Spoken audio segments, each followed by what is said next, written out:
All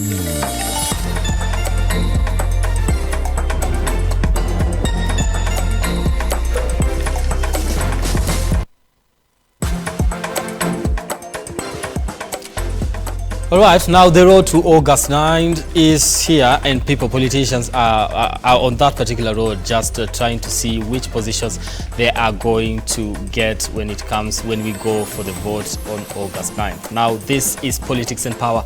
It is time for that discussion whereby we are looking into the political issues that have been happening during the weekend, just trying to understand and also get some insights from my panelists here.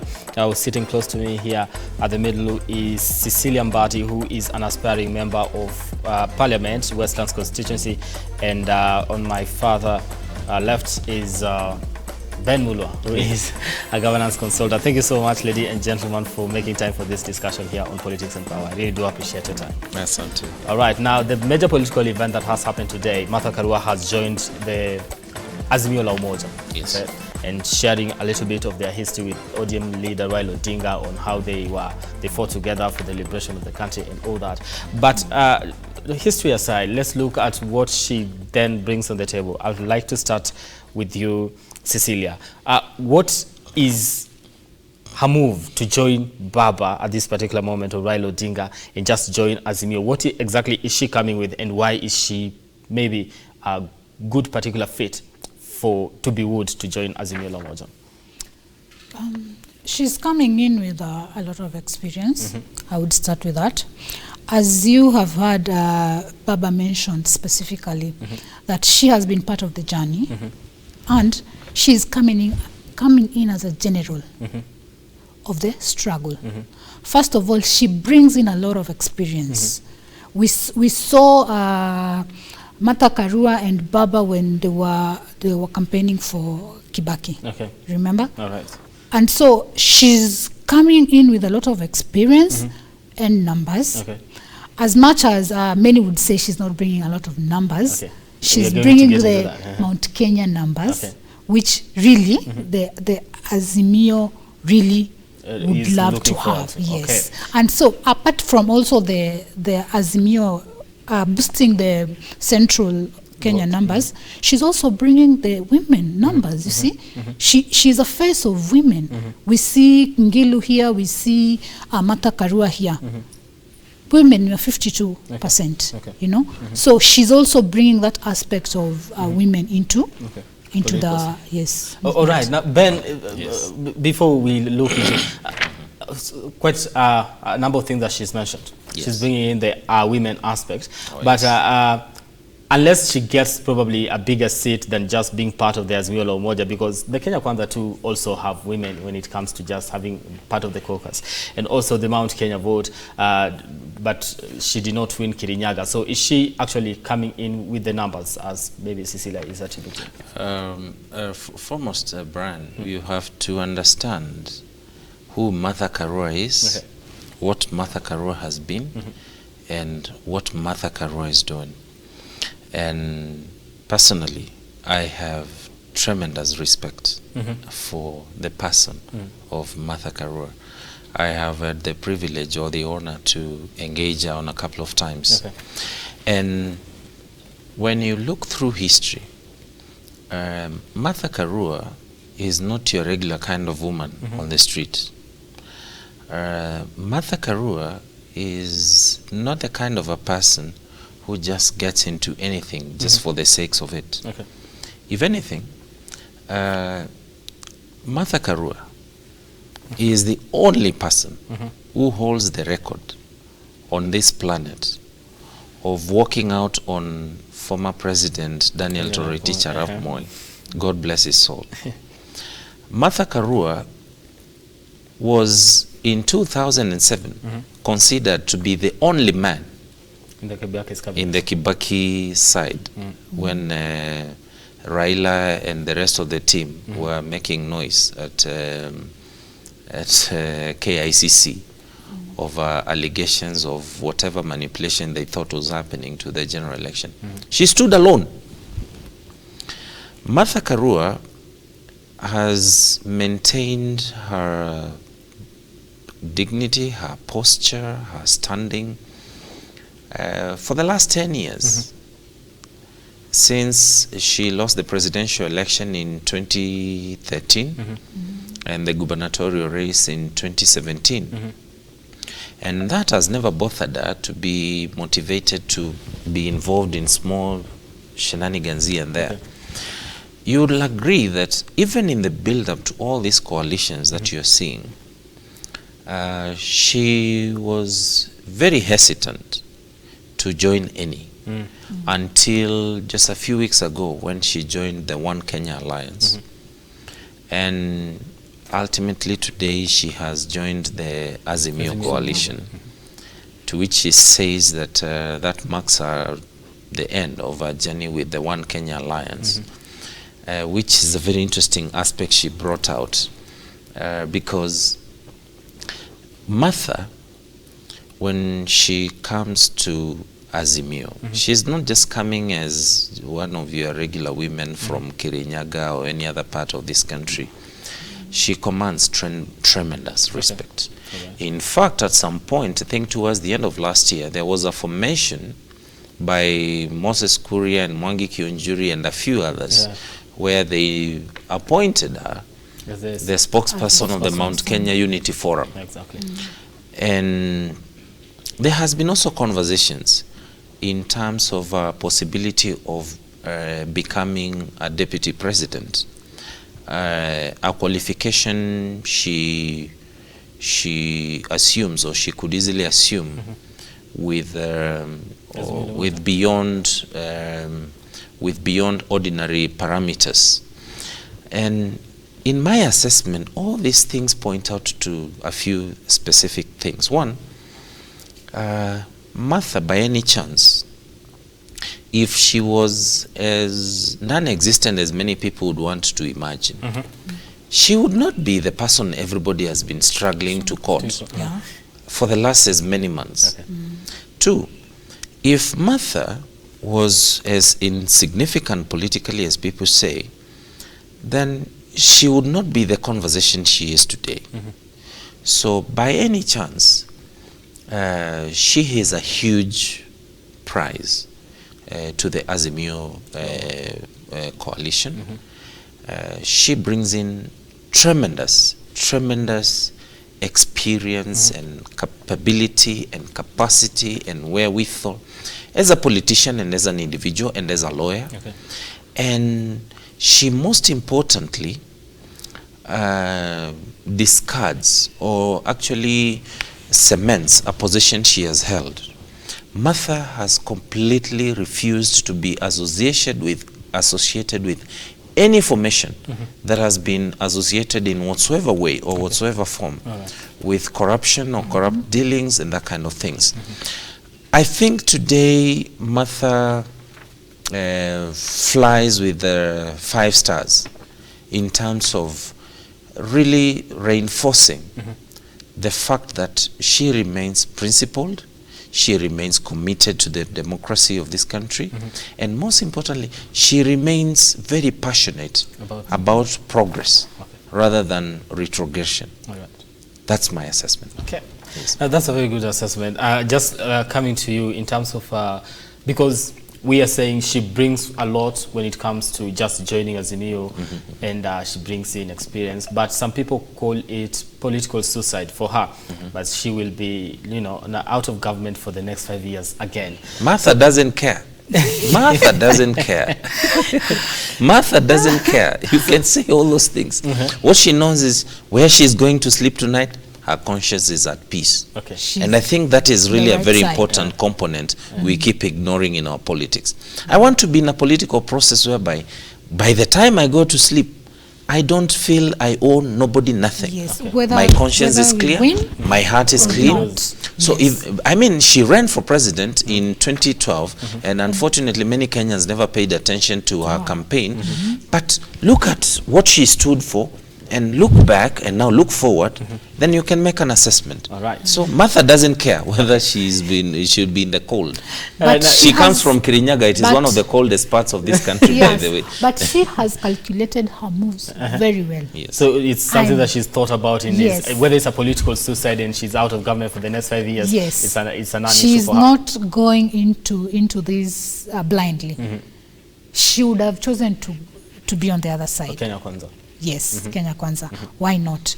Why this side? Okay. Because for every politician, at the end of the day, and we'll talk about that when you're talking about defections and all that, at the end of the day, you look at where do I have a lifeline? Whether that lifeline is 5 more years, 10 more years, where do I have a possible lifeline? Okay. Yes, and I think she has a lifeline. For Junior. Yes, Azimio. Okay. Yeah. Let's look at now probably the kind of positions she's going to get, but I don't want to dwell that, much on that. I want to look, because there's a quote that the NAK Kenya party, it said that we're joining Azimio because of the presidential flag bearer, and when she was giving a speech, she said both sides, maybe some people have looted, some people have done, but you also look at some of the qualities that the flag bearer himself is actually having. So none of the sides is actually that angelic. Oh, yeah, so each side definitely. has its own deficits. Absolutely. But now, since you say she's made her calculations, probably is Azimio probably lesser evil compared to the Kenya because now... No, I think that would be an appropriate terminology, actually, Yes. to look at it, because we have to be honest with ourselves. Nobody today can stand anywhere and purport to be mweupe kama pamba. Okay. That's a fact. Yeah. But, you know, the reason as to why when you make a job application, people require you to provide or prove your experience is because, and preferably what you have been doing before, is because people want to understand, before we give you a different mandate, what exactly have you been up to? Martha shares immensely in her credentials with Raila Odinga in terms of reforms, in terms of the pursuit for social justice, in terms of their pursuit for democracy, in terms of their pursuit for equality and equitability, in terms of their pursuit for, or in terms of their standpoint for anti-corruption. You remember Martha Karua was the first minister under Mwai Kibaki for justice and constitutional affairs. No, I think she inherited the Meru governor Kiraitu Murungi, but that's a docket that she held very firmly when she came in under in justice and constitutional affairs. So Martha shares a lot in terms of the credentials that Raila would put on the table.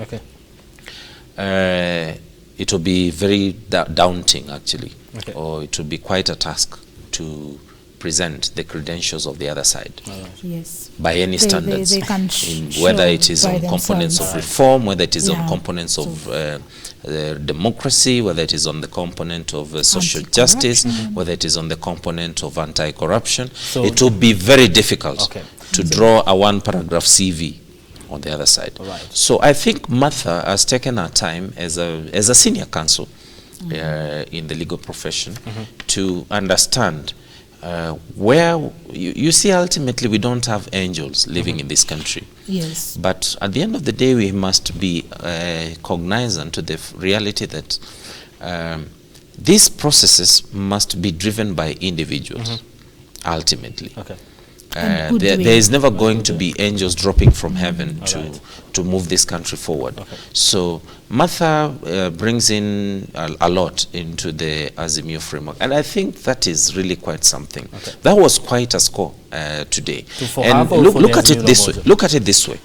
There's something you mentioned very briefly. You said we won't discuss much into it, but There has been this issue of Raila's running mate. Now you're going to get into that. Okay. Yes. You're going to get into that. Yes. Before we get into that, let me just bring something that, because we look at some of the similarities that the two of them have had in terms of fighting for social justice and all that, and also her experience and expertise and her stand on certain issues. Now I want to bring in the BBI issue here, because she's been against the BBI. At first she said it was something that has it was packaged well, but it was poisonous.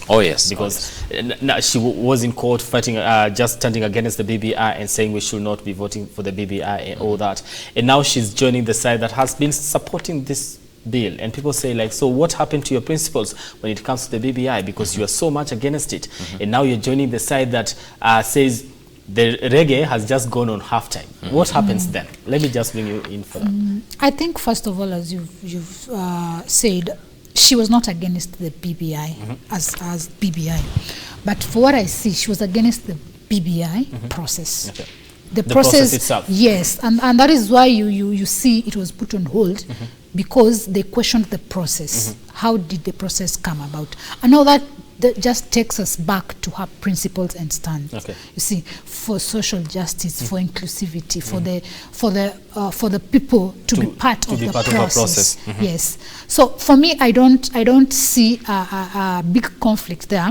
It is just a matter of principle that the process should have been this. It was not this. I am not against the BBI as I'm against the process that we went through to bring the BBI to the people. All right. Yes. Okay, Ben, what's your take on that particular issue when it comes to, because now people might start questioning, why would you oppose something, then get to go to bed with the same side that has been proposing it and say now it has gone on halftime, because now it is being assumed that when this particular side, the Azimio side, takes power, it will now probably revive the BBI debate again. I do not even understand why people are trying to compare those two things. Because as far as I'm concerned, and as far as what I have seen today is concerned, Martha Karua did not join BBI today. She joined Azimio Party. Those are two very different things. As far as I'm concerned, in fact, I don't remember anybody talking about BBI for the last as many months, until probably when the Supreme Court makes its pronouncement. And what Martha has done again continues to cement the hallmark of democracy. We can agree or disagree on different issues, but the fundamental principles can easily remain the same. Probably in this context, Raila Odinga believed that BBI was something that was useful to this country, and Martha believed that this was something that was detrimental to this country. That is democracy. I mean, we don't team up because we think the same. We team up or we build teams because we think differently, but we understand the ultimate objective or the ultimate goal. That's why even in football, player number 11 does not play as player number 1, the goalkeeper or the others. But the idea is all these people bring their diversity for the purposes of a common objective. So it will be unfortunate to start dragging Martha Karua to this or to try to squeeze her to fit into the BBI narrative, which I believe she stood out very strongly. I have no doubt that she's still convicted over what she believed, and I have no doubt that if they intend to pursue BBI as it was, she will still be opposed to it. Because that is Martha for you. Whether she will be the deputy president, whether she'll be the minister for justice, whether she'll be just the representative of Kirinyaga in Azimio, Martha will just stand her ground. What she agrees with, she will agree with. What she does not agree with, she will disagree with. So I don't think it will be fair to try to narrow her down to you are against BBI and now you're working with Raila. Because when you look at even Raila is not BBI. BBI was just one of the small components about what makes Raila Odinga.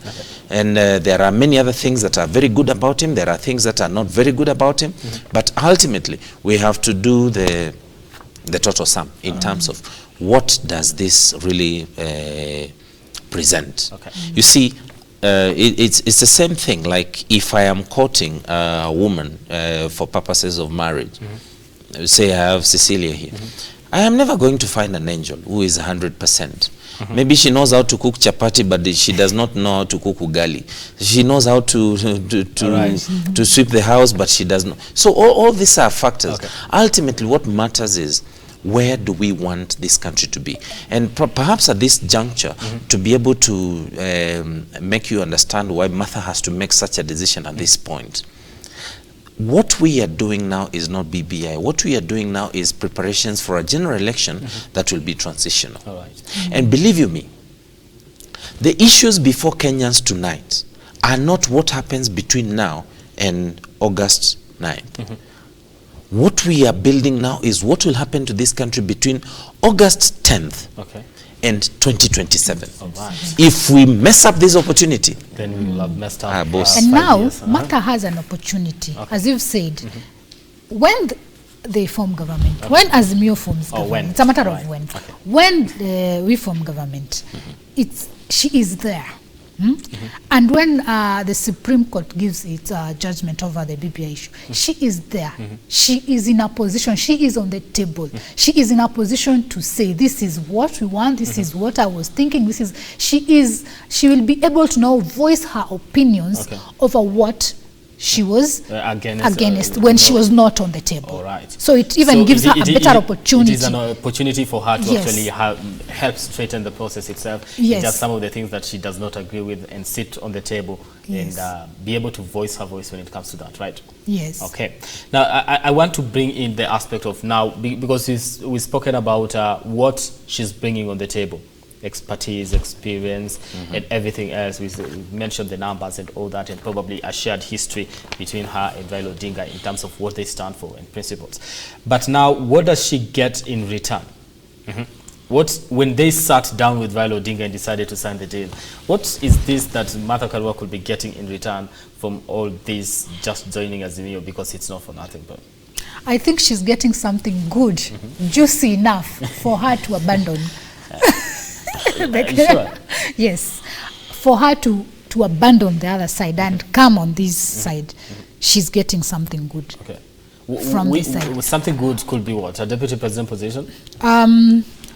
When I talk from this point, I would hope that we get to see a female deputy president. Yes, and I would hope that is maybe what she has negotiated with. But at the end of the day, what you get is what you negotiate for. Yes. We already know, and there are sentiments that were made during the NDC that the government is going to be a three-stooled government, right? And now we see they've said the president on one leg, Raila on the other, and Kalonzo. And maybe now it's going to be a four-stooled government. We are a four-stooled stool, you know? We don't know. Are we really looking forward to be having a three-stool government with President Uhuru Kenyatta back in the system? I hope not, but yes. just the same question that I've thrown to Cecilia. To you, Ben, what is it that the Iron Lady could be getting from the deal that she signed with ODM leader Raila Odinga and just joining the Azimio coalition? But you've mentioned a lot of things, probably a deputy president position, just representative of Kirinyaga County. But when we look at it, what is it that could be very beneficial to her, for her to decide now? I think, Brian, today is the second most significant day this year in the aspect of coalition building in this country, for this reason. When Kalonzo Musyoka, who is my party leader, joined or made it public that he was joining the Azimio coalition,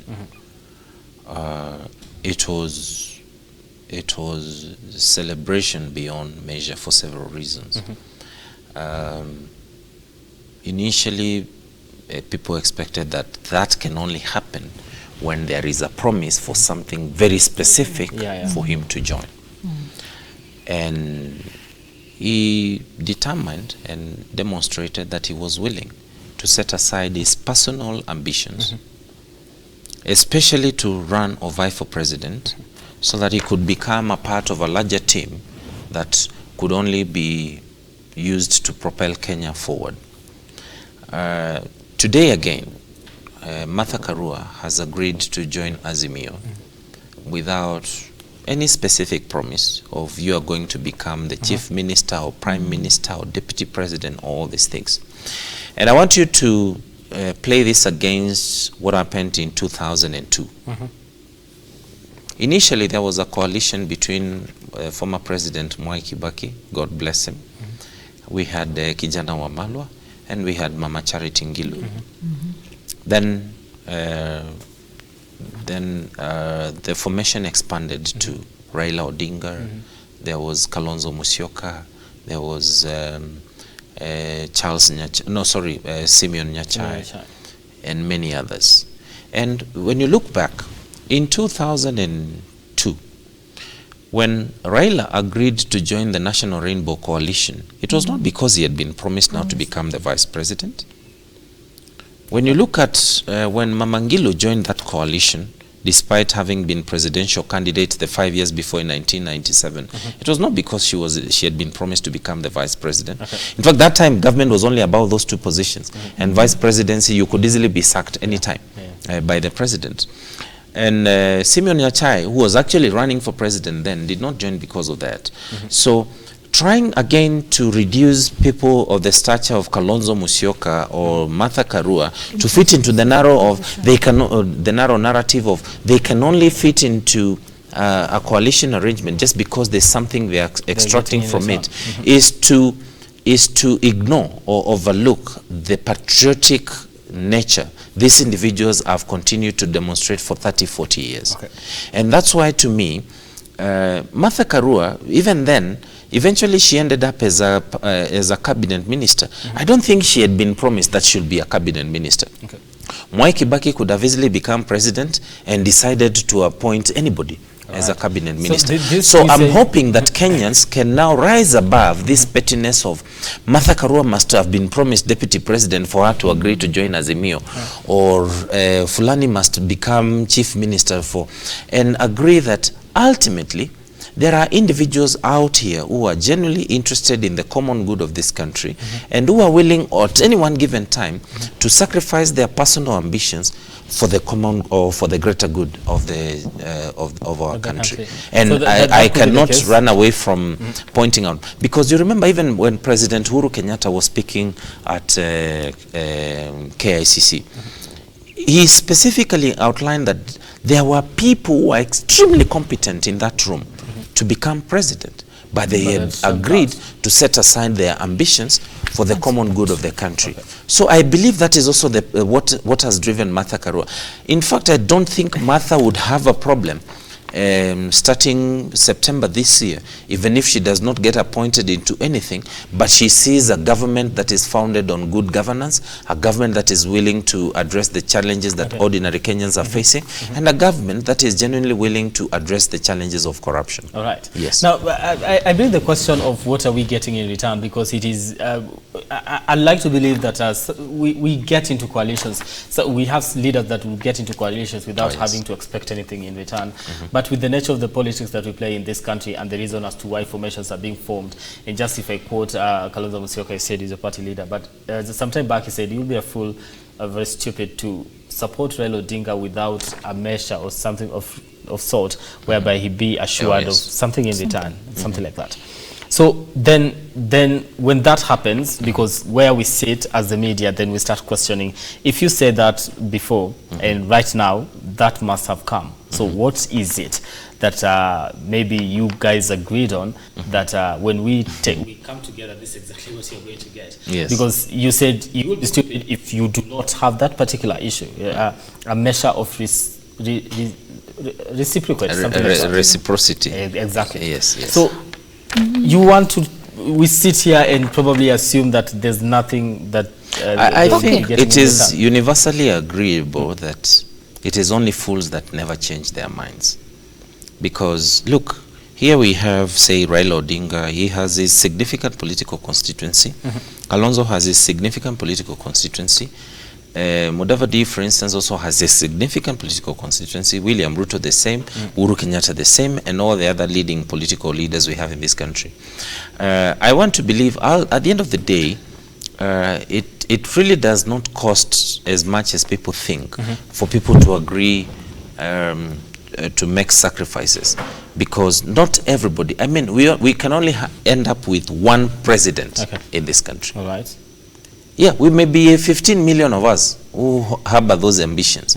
But believe you me, there can only be one president at State House at any one given time. Not 2, not 3, not 5. Just one. So on that basis, I think it requires wisdom, and it actually takes wisdom for people to make that kind of sacrifices.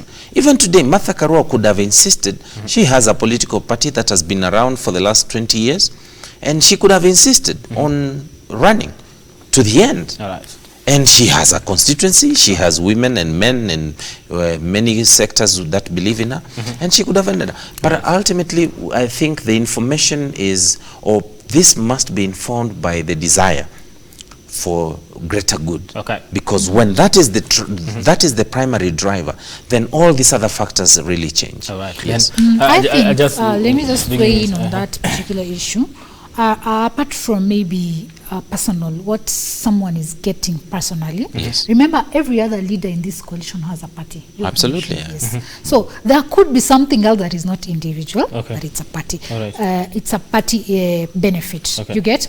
We have a lot of talks about zoning. Oh, yes. Yes, we have a lot of talks about candidates not being put in such specific areas, these areas, you know, our areas.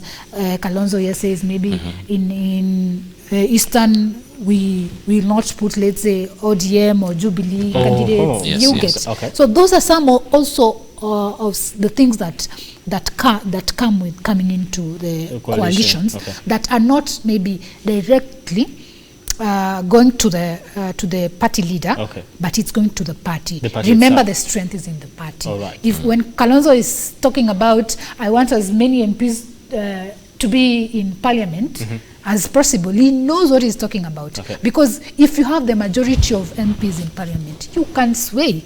You know. So you can either decide that now this our Wiper party is going to be candidates from this particular region. Other parties will not be fronting candidates or something like that. Yeah, could that be a possibility? That could be a possibility. We agree that for this particular seat, we are only having Wiper front a candidate or ODM or Jubilee. And you see, that again brings out a response or an answer to the issue you're raising in terms of what am I getting out of it. For instance, Martha Karua has been on the front line complaining about the challenges the citizens of Kirinyaga County have been facing for the last 9 years under devolution. So I don't think should have a problem if we end up with a president who has demonstrated commitment to the tenets of devolution, and a president who would champion the strengthening of devolution, so that ultimately the people of Kirinyaga are served the way she would serve them. You see, to me, that is actually achievement. Because if Ben Muller today wants to run, say, for president, and my issue is, say, say free primary education for all children, then here we have Mwai Kibaki who is willing and ready to implement the same. Then we don't need to compete. We just need to we just need to support each other. That makes a lot of sense. And then we achieve the same thing. Ultimately, in proper success, ultimately it's never really so much about who did it, but how we did it. Because that eliminates this cutthroat competition.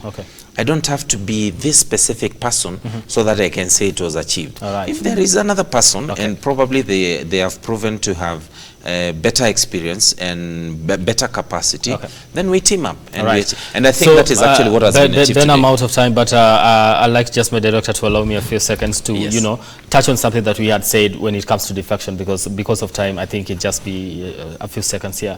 Now, we are looking at we are at a time where this coming weekend, it's the deadline. If you are hopping from one party to another, then if you have not moved to a particular party by then, you'll not be moving anytime soon. And we are looking at both both divides of both political divides looking at hoping that they will be gaining when it comes to just defections. People hoping that since I'm from this region, I cannot win a parliamentary seat if I still exist in this particular party, so I have to move. Now, from where you sit, which side is likely to gain, and probably from which region specifically when it comes to these defections? Or are we just going to, probably it might not even happen if you're looking at it? It's going to be there, and unfortunately both sides of the divide face the same challenges. Okay. It's not going to be easy. It's going to get very messy, very noisy, and with casualties. It is going to be with casualties, as our elder brother Weta once said. But the issue still boils back to what I've said in the previous statement. We must now narrow down to the component of selfishness versus selflessness. As we are speaking tonight, and probably you might not have been aware of the same. Okay. I am running for governor in Nairobi on the Wiper Democratic Party ticket. Okay, congratulations. And I have seen people who are purporting to want to run for governor as well. And my decision is informed on the basis of an assessment of myself versus my competition. Okay. If I would find by any chance anybody who can demonstrate they're better qualified than I am, I would have no problem supporting them. Or joining. And I believe that is the principle that should be adopted across the board. Okay. If you are running, for instance, you said you're running for MP in Westlands. If by any chance you are within the same political party or the same political party framework, and perhaps there is somebody who may be better equipped or better placed to represent, and as long as the issues that you stand for are properly and adequately accommodated, then there will be no problem. All right. Yes. But then I'm out of time. I know. Right, Cecilia. So I think the smaller parties are going to benefit. Okay. Yes. Because we are seeing, and in either sides, we are seeing, let's say when we talk about maybe Azimio, we are seeing bigger parties and smaller parties. Okay. We are seeing new parties. I can maybe talk about Western Kenya, where I come from. You can see a new party like DAP, you know, has up to last night has been receiving a lot of people defecting from different parties in defecting from other parties, ANC, Food Kenya, the parties that are common there. Okay. You see? Why? Because maybe they are feeling that these parties are too big to maybe accommodate my interest as an aspirant. Okay. You know, and also probably they've attracted a lot of people. So yes, they have attracted a lot of people, and yes, maybe their methods of nomination. We get to hear from these big parties. They're talking about direct ticket. They're talking about consensus. Yes, as you said, we can sit down and do consensus. Oh yes, but when it comes to maybe a direct ticket, the criteria is vague. You know, so those are some of the things that may lead some people to the smaller new parties. Okay. As of now, we are in Azimio. We have like major big parties and other smaller parties. And because maybe in your area, let's say maybe in my area in Westlands, they're accepting the Azimio message. Right. You see, so it may not matter that much if I am maybe in ODM or in Jubilee or in Wiper, and so I'll make my calculations very quickly. And see that if I don't have a chance in a bigger party, go to a smaller party, get an opportunity. Thank you. You see. All right. I'm totally out of time, and I think my director is mad at me right now because I kind of defied. But we're going to talk about that. Thank you so much, gentlemen and lady, for just making time for this discussion. I wish you had more time to just delve into the issues that are happening in this country, and because it's quite a lot a big subject to just talk about what is coming on the table, what exactly this side is going to get, and defections and all that as we head to August 9th. And I think this is a discussion we'll be having until you guys are elected into power. Oh yes. And I wish each and every one of you success when it comes to just vying for the different political seats that you're going for. For Nairobi, we have a lot of issues. Oh yes. And I hope that you settle that. You're also vying for a seat here in Nairobi, it's Westlands, and I just hope that you get into parliament so that we can implement the issues. I can assure you I'm slightly more than equal to the task. All right. I don't doubt that. But thank you so much. I really do appreciate your time. And that does it for us here on Politics and Power. My name is Brian Amoy, and on behalf of my director, Degwa, I want to say have yourselves a lovely night.